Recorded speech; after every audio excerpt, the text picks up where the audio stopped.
All right, y'all, so the summertime is almost over, so I had to get a good ponytail tutorial in before it was too late. So watch me install this natural looking lace front wig, 360 curly wig with the fluffy baby hairs.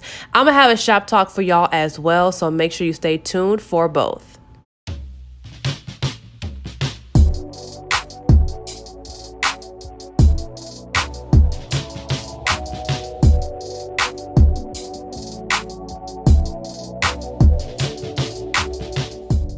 What is going on, YouTube? It's your girl Easy Breezy, and I'm back with another hair sponsor. Thank you so much, Eayon Hair, for sending us this thick, curly 360 wig. Y'all already know I'm about to kill this ponytail today. Now, modeling today, we have our girl Sideria back in the building. So y'all say, hey, Sideria. She's definitely one of the original Galaxy girls on my channel. All right, just a little heads up for you guys. When you order this wig in the mail, in the back of the wig, it's gonna have combs and a drawstring. But for me, when I do my wig installs, like for the 360 wigs, ponytails, I can't have that in the back. So I have to cut all of that out with a straight razor. Be careful because you will cut holes in the lace and you will be mad. So just letting you know that you will have to cut out, you know, the drawstrings and a comb in the back so you don't see it through the lace when you're trying to do your install. Now, I don't know if y'all noticed already, but I'm a little bit under the weather and my nose is stopped up and I'm probably talking a little weird, but bear with me. I'm gonna try the best I can. So in this video, I want to talk about how to spot a wolf in sheep's clothing, aka a fake friend around you, right? Now, sometimes you may have friends around you for years and years, but it comes a point in time where maybe you start looking at them differently, or you don't really trust them like you used to, or they do and say certain things that make you side-eye them a little bit. So number one, how to spot a wolf in sheep's clothing is if this person is constantly negative and pessimistic. Pessimistic is the opposite of optimistic. So they always see the bad in everything, or they always see the cup as half empty rather than half full. These people cannot control this. So these people may not know that they're being negative, and they may not, think they're doing it on purpose. But when it comes to being around negative people, it can have you adopt their negative karmic cycles. Like, for example, if you have a friend that really can't sustain a healthy relationship, she's always argumentative and she's just a handful for everyone in her life, her mom, her friends, and her boyfriend. It's like these type of people that don't take accountability for anything will quickly tell you to leave your man, fuck that nigga, blah, blah, blah. And in their own lives, they're not even correcting their own mistakes. So the last thing you want to do is listen to or follow someone who's constantly negative, constantly perpetuating negative outcomes and experiences in their own lives, never taking accountability for what they do and say to people, because you're going to end up just like them. So another way to spot a wolf in sheep's clothing is if you have a friend that likes to be around you for your resourcefulness. They like to use your stuff. They like to ask you for favors. They like to basically benefit off of the things that you've created in your life, but they don't want to help you create more. These are the type of people that will be there for you on your birthday because you have a section, you got free weed, you got bottles, you got all this stuff, but they won't actually help you repost your business on their stories or their timelines. It's like you like to benefit off of me, but you don't want to help me create more of it. You'll slowly start to realize that these people are around for the celebrations and for the benefits, but they don't really want to help you work for it or support you through certain things or just be there when you need help. You'll realize that these people are not helpful at all, not resourceful, and you can't really count on them. All right, another way to spot a wolf in sheep's clothing is if you have a friend that likes to brag about you, brag about knowing you. Oh yeah, that's my friend, she this, she that. Like she seems really proud of you in public, but behind closed doors, she don't treat you like the best friend that she claims she has. Once again, this person is never really there for you. She's not reliable or trustworthy at all. So, for example, I had this homegirl, right, that I considered my quote unquote friend at one point in time. And she was really braggadocious when it came to me. Like, she would talk about me to her other friends about how I was this and I had this many followers and I traveled and blah, blah, blah. Like, she seemed to be really proud of me. So I was like, okay, cool. Like, she admires me.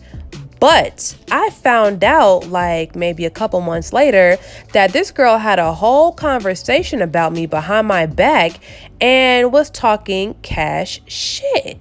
She was talking about me. She was talking about my boyfriend, talking about how he's broke and how she feel like he's gay and just all this just hater stuff. And it's just like, girl, like, I didn't even understand how that was possible, how somebody can brag about you in public, but talk about you behind closed doors. So for me, that was a clear lesson from the universe that was a pure example of a wolf in sheep's clothing. So after that, man, you already know I did not tell that girl none of my private business no more. I didn't tell her any problems in my life anymore. I didn't tell her about my relationship, like little issues. I didn't tell her nothing because all she was going to do is dramatize it, blow it up, and gossip about it behind my back. All right, so another way to spot a wolf in sheep's clothing around you is if you have someone that loves to make shady jokes. They love to say things about you or like low-key try to embarrass you and then laugh it off as if it's a joke. This is called passive-aggressive behavior. When people are low-key putting it out there how they feel about you, but they're passing it off as a joke. Now, I'm not saying that you can't make an innocent joke about your friend or y'all can't laugh certain things off, but certain things that you can't change about yourself or certain things that hurt you, if they're making jokes about that, yeah, that's definitely not a friend. And a lot of times, what I've seen people do is when people try to make jokes about you at your expense, right? It's not really ever about you. It's just projection and it shows their own insecurities within themselves. So these are the type of people that can give a joke, but they can't take a joke. So when the joke's on them, they get defensive. They start saying that you're mean or you're this and you're that. But it's like, wow, if you can't take the heat, get your ass out the kitchen. So like with me, right? I don't really like pass the jokes back because I feel like that's not the type of person I am. I'm not the type of person to just joke on someone or point out something about someone to make them insecure about it, or that's just not me. So I don't be doing that. A lot of times when people throw jokes at me, I kind of either laugh it off or I act like I didn't hear it, or I always kind of respond like that. And I'm actually glad that I maintain that humble attitude because God showed me something very interesting. So I had this friend, right, a long time ago. We were friends really since elementary school. She grew up in a really strict household. She's the youngest of three. Her father studies Islam. Her mother is a Christian, and her parents are like pastors. So she really wasn't able to do much or go places. And she was just always watched by her parents like hounds. Like she wasn't able to really express herself until she left her house and went to college. So when we were younger, she was a lot more conservative and kind of like judgmental. But as we got older, she started to kind of break out of that mold and, like be more into herself, be more creative, be more sexy. And I can tell that she was studying other things other than like religious beliefs, like more astrology, more spirituality, more nature and stuff like that. But one day, okay, she comes to my house, I guess wanting smoke. I don't know what she was on that day, but she seen some sage on my counter and tried to insinuate that I was doing some quote unquote witch shit, right? Insinuating that I was using the sage for some type of evil purpose.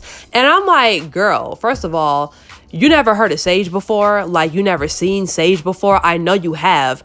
And the only reason why I use sage is to clear negative energy out my environment. So that has absolutely nothing to do with wanting to do evil with it. Then she started judging me on like the spiritual gurus that I watch on YouTube and learn a lot of my divine knowledge from, saying that they were evil and it was a cult and stuff like that. And I'm just like, this girl came to my house on 10 today. Like, what is up with her? So y'all, listen, God works in mysterious ways, okay? I went to her house like a week later. Number one, I saw sage on her table in her living room. I'm like, wow, so she gonna come to my house, call me a witch for having sage, but yet owns sage. And then, you know, when you log into your YouTube channel on TV and you can see like someone's watch history and everyone they subscribe to, y'all, it was nothing but tarot cards, spirit work. And I'm just like, this girl was projecting at my house. So it just showed me that she was actually trying to condemn me for something that she was insecure about within herself. So listen, you gotta watch these people out here that try to make you feel bad about yourself, that will use up your resources but not celebrate you, not help you get more. I mean, people that are just users, energy vampires, watch them, okay? Make sure you comment below what you feel about this shop talk, and let's get into this final result, okay? So this ponytail came out so freaking cute. The fluffy baby hairs in the back, I love. The really big, swoopy, dramatic baby hairs in the front are so cute. Once again, thank you so much, Eayon Hair, for sponsoring this video with this 360 curly unit. If you guys want this exact wig, I'm going to put all the information in the description below. If you're not subscribed to my channel already, make sure you go ahead and do that. Turn on your notifications, and I'll see y'all later.